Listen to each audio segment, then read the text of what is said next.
cả nhi con pha tan hết một dịp kim ôi liêu hàng mama mô cái ngày kín hàng kỷ nhịp khai lộ nhịp mô khiêu hàng. Oh mama ngày chúc phụ nhi mama sáng nhật khai lo trong miệng cả papa. Oh mama ngày kim xiong tròn mũ kha tin vui sen phạt ngày đi khôi nhị mama. Oh mama ngày đi xin chào mama kỷ niệm sáng nhị ngày ta ung hiong tròn mũ kha.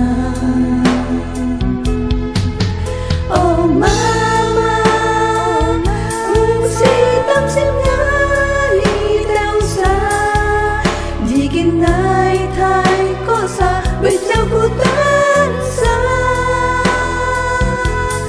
Mama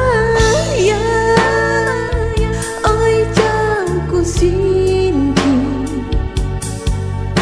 mò kem lôi kêu cả phấn nô ngài ly chiêu chi tô.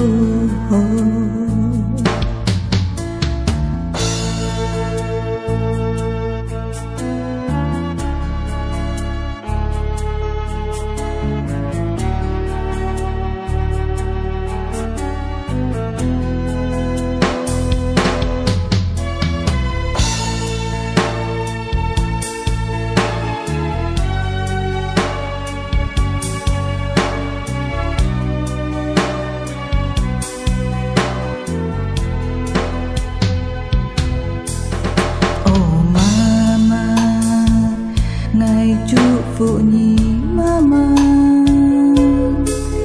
sáng nhật khai lo trong miệng cả papa.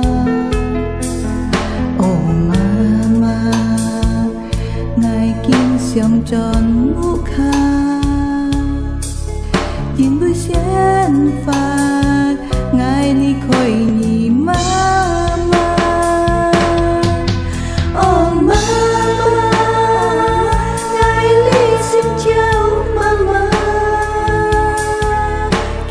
sáng nhìn ngay ta ung theo trong mũ kha.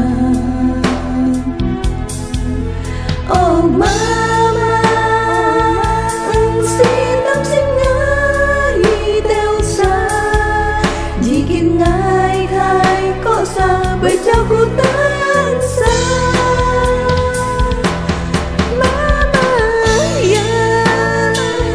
ơi cha cô xin mò kem lôi kêu cả phàn nô ngài ly chiêu chi tô.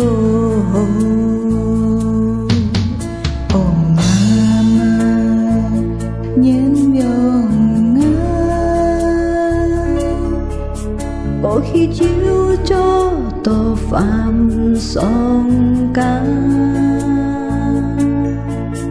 Oh mama trái chúc phụ nhi sáng nhật khai lo mồ xe